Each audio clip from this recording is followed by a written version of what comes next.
Mais on commence par cet élan de solidarité incroyable à Nancy. La petite fille d'un policier atteinte d'une maladie génétique rare doit être hospitalisée durant 6 mois. Eva, âgée de 8 ans, aura bien sûr besoin de la présence de ses parents. Alors une centaine de collègues du papa brigadier se sont mobilisés. Ils ont fait don de leur RTT. Problème, l'administration a refusé net. La suite de l'histoire racontée par Stéphanie Lafuente et Raphaël Doumergue. Pour Christophe Grosjean, chaque moment passé avec Eva, sa fille de 8 ans, est un instant précieux. Car son enfant souffre d'une maladie génétique rare. Début avril, elle doit subir une greffe de moelle osseuse. C'est quelque chose d'assez lourd. Le traitement est vraiment très agressif. Donc il va falloir être vraiment présent autour d'elle, la soutenir. Ça nous a d'ailleurs été certifié par tout le milieu médical. La présence des parents est vraiment essentielle et indispensable.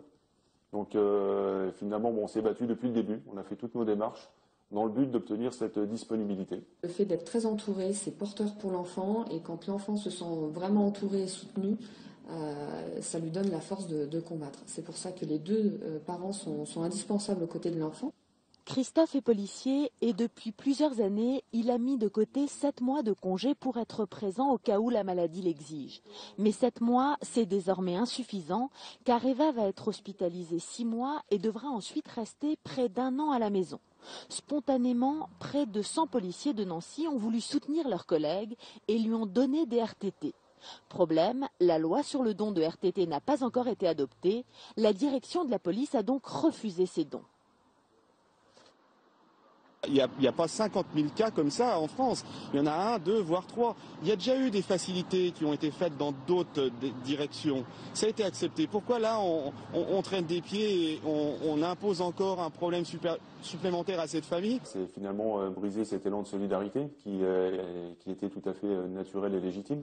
Après, réglementairement, je ne le vois absolument pas à mon administration. Ce matin, une première solution a été trouvée.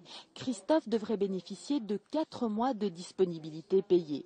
La famille Grosjean espère désormais que la loi sur les dons de RTT, votée par l'Assemblée il y a 2 ans, va finalement entrer en vigueur cette année.